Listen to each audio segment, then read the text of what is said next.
እንደምን አምሽታችኋል ተመልካቾቻችን። የቢዝነስና ምጣኔ ሀብት ዘገባዎቻችን ተጀምረዋል።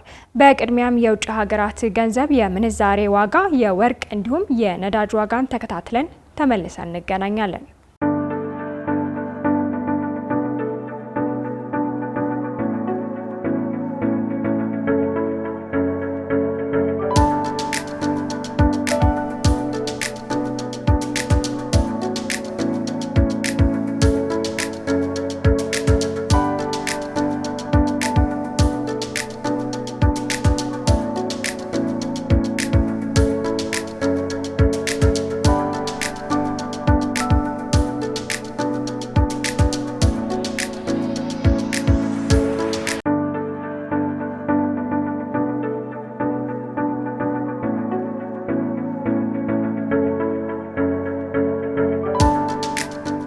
ኢትዮጵያ የዲጂታል መሰረተ ልማት ለሀገር በቀል ኢኮኖሚ እድገት ቁልፍ ጉዳይ አድርጋ እየሰራች መሆኑን በኮሜሳ ጉባኤ ማስገንዘቧ ተገለጸ።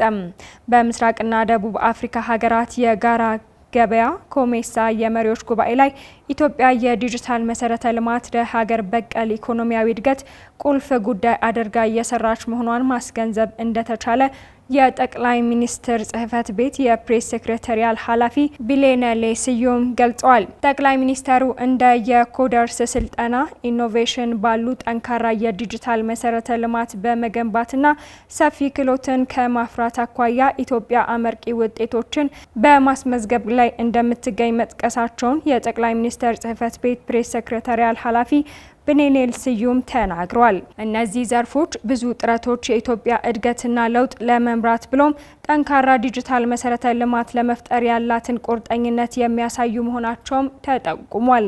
ኢትዮጵያ የጀመረችውን የብሔራዊ መታወቂያ ስርዓትና የመንግስት አገልግሎቶችን አውቶሜት የማድረግ ተግባር ለዲጂታል ዘርፉ እድገት እንደ ቁልፍ ምሳሌዎች የሚወሰዱ መሆናቸው ተጠቅሷል።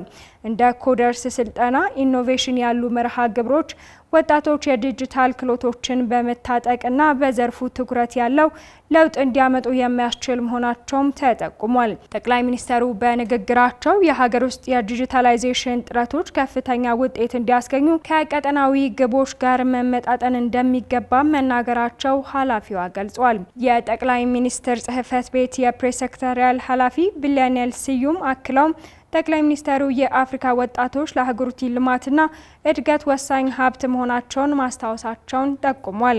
ጠቅላይ ሚኒስትሩ የአፍሪካ ሀገራት የሀገሪቱን የጎለበተ የወጣቶች ተሰጥኦና አቅም መጠቀም እንደሚገባቸውም አስገንዝበዋል። የፋይዳ ዲጂታል መታወቂያ ኢትዮጵያ ለያዘችው የዲጂታል ኢኮኖሚ ግንባታ ስኬት ሚናው የላቀ ነው ተባለ። የፋይዳ ዲጂታል መታወቂያ ኢትዮጵያ ለያዘችው የዲጂታል ኢኮኖሚ ግንባታ ስኬት ሚናው የላቀ መሆኑን የብሔራዊ መታወቂያ ፕሮግራም አስታውቋል። ፋይዳ ዲጂታል መታወቂያ ምዝገባ ከተጀመረ ወዲህ እስካሁን 25 ሚሊዮን ዜጎች ምዝገባ ማከናወናቸውን የብሔራዊ መታወቂያ ፕሮግራም አስታውቋል። የብሔራዊ መታወቂያ ፕሮግራም በቤንሻንጉል ጉሙዝ ክልል አሶሳ ከተማ ከክልሉ ከፍተኛ አመራሮች ጋር በዲጂታል መታወቂያ ምዝገባና አስፈላጊነት ዙሪያ የምክክር መድረክ አካሂዷል። የብሔራዊ መታወቂያ ፕሮግራም የምዝገባ ዘርፍ ኃላፊ ሄኖክ ጥላሁን በዚህ ወቅት እንደተናገሩት ፋይዳ ዲጂታል መታወቂያ ዜጎች ዘርፈ ብዙ አገልግሎት በተቀላጠፈና ወጪ ቆጣቢ በሆነ መንገድ እንዲያገኙ የሚያስችል ነው። ፕሮግራሙ ከተጀመረ እስካሁን ድረስ በሀገር አቀፍ ደረጃ 25 ሚሊዮን ዜጎች ምዝገባ ማከናወናቸው ጠቅሰዋል። በ2015 በጀት ዓመት 40 ሚሊዮን ዜጎችን ለመመዝገብ እቅድ መያዙንም ገልጿል። ፋይዳ መንግስታዊና መንግስታዊ ያልሆኑ አገልግሎቶችን ለማግኘት የሚያስችልና በህጋዊ መንገድ በኢትዮጵያ የሚኖሩ ሰነዶችን እንደሚያካትት ኃላፊው ተናግረዋል። የፋይዳ ዲጂታል መታወቂያ ኢትዮጵያ ለያዘችው የዲጂታል ኢኮኖሚ ግንባታ ስኬታማነት ቁልፍ ሚና የሚጫወት ነው ብለዋል። ህብረተሰቡ የፋይዳን አስፈላጊነት ተገንዝቦ እንዲመዘገብ የአመራሩ የጋራ ጥረት እንደሚጠበቅም አንስተዋል። የቤንሻንጉል ጉሙዝ ክልል ብልጽግና ፓርቲ ቅርንጫፍ ጽህፈት ቤት ኢሳቅ አብዱል ቃድር በበኩላቸው ፋይዳ ዲጂታል መታወቂያ የዜጎች ፍትሐዊ ተጠቃሚነትን የሚያረጋግጥ ሁሉንም ያካተተ መርሃ ግብር መሆኑን ጠቅሷል። ፋይዳ የዜጎችን ኢኮኖሚያዊ እድገት የሚያረጋግጥ የሀገርን ተወዳዳሪነት የሚያሳድግ በመሆኑ መንግስት በትኩረት እየሰራበት ይገኛል ብለዋል። በክልሉ ሁሉም ዜጎች የዲጂታል መታወቂያ ባለቤት እንዲሆኑ የተለያዩ አደረጃጀቶችን በመጠቀም እየተሰራ መሆኑንም አስታውቋል። በክልሉ በ2018 በጀት ዓመት ከ355 ሺህ በላይ ዜጎች የፋይዳ ዲጂታል መታወቂያ ባለቤት ለማድረግ መታቀዱም ተገልጿል። በመድረኩ ላይ የክልል የዞንና የወረዳ ከፍተኛ አመራሮች እንዲሁም አጋር አካላቶች ተገኝተዋል። በሲዳማ ክልል በበጀት ዓመቱ ከ40 ሺህ ቶን በላይ ቡና ለማዕከላዊ ገበያ እንደሚቀርብ የክልሉ ቡና ፍራፍሬና ቅመማ ቅመም ባለስልጣን ገለጸ። የባለስልጣኑ ዋና ዳይሬክተር መስፍን ቃሬ እንደገለጹት በተያዘው በጀት ዓመት 40,169 ቶን ቡና ለማዕከላዊ ገበያ ለማቅረብ እየተሰራ ይገኛል። ከዚህ ውስጥ 85 በመቶ የሚሆነው የታጠበ ቡና ሲሆን ቀሪው ያልታጠበ እንደሚሆንም መስፍን ገልጿል። እቅዱንም ለማሳካት የታጠበ ቡና ከሚያዘጋጁ 425 ኢንዱስትሪዎች መካከል 70 በመቶዎቹ ቅድመ ዝግጅት ማድረጋቸውን ተናግረዋል።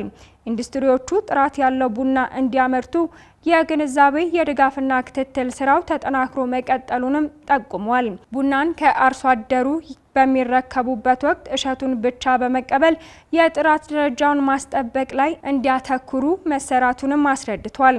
የቡና ግብይቱን ጤናማነት ለማረጋገጥ ህገወጥ የምርት ዝውውርን ለመቆጣጠር እስከ ታችኛው መዋቅር ድረስ የጋራ ግብረ ኃይል መዋቀሩንም ገልጿል።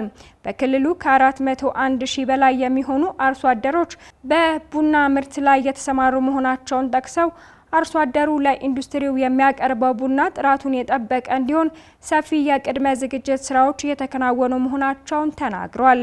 የቡና ግብይት ጤናማን ለማድረግ ከሚሰሩ ስራዎች ጎን ለጎንም ምርታማነትን ለማሳደግ ለአርሶ አደሩ የተሻሻሉ ዝርያዎች መቅረባቸውንና የባለሙያ ድጋፍ መደረጉንም አክሏል። አርሶ አደሩ የተፈጥሮ ማዳበሪያ አጠቃቀምና ሌሎች የፓኬጅ ስራዎችን ማሻሻል በመቻሉ በሄክታር የሚገኘው የምርት መጠን እየጨመረ መምጣቱን ጠቅሰዋል። ለአብነትም ከዚህ በፊት በሄክታር የሚገኘው ቡና ከ7 ኩንታል ያልበለጠ እንደነበር ጠቅሰው ባለፈው አንድ ዓመት 11.04 ኩንታል በሄክታር ምርት ማግኘት እንደተቻለ አስረድተዋል። የቡና ምርታማነትን ለማሳደግ 4.4 ሚሊዮን ቶን የተፈጥሮ ማዳበሪያ ጥቅም ላይ መዋሉንም ተናግሯል። የቡና ምርት ኢኮኖሚያዊ ጠቀሜታን ለማጉላት ጥራቱን የጠበቀ አመራረት፣ አሰባሰብና ግብይት እንዲኖር ባለድርሻ አካላት ኃላፊነታቸውን በቁርጠኝነት እንዲወጡ ጥሪ አቅርበዋል። ብዛትና ጥራትን ለማስጠበቅ ባለፉት 5 ዓመታት ክልሉ ባከናወነው ተግባር ለማዕከላዊ ገበያ የሚቀርበውን የቡና መጠን ከ25 ሺህ ቶን ወደ 40 ሺህ ቶን ማሳደግ መቻሉን ከባለስልጣኑ የተገኘው መረጃ ያመላክታል። ተመልካቾቻችን፣ የቢዝነስ መረጃዎቻችን ተጠናቋል። ስለተከታተላችሁን እናመሰግናለን።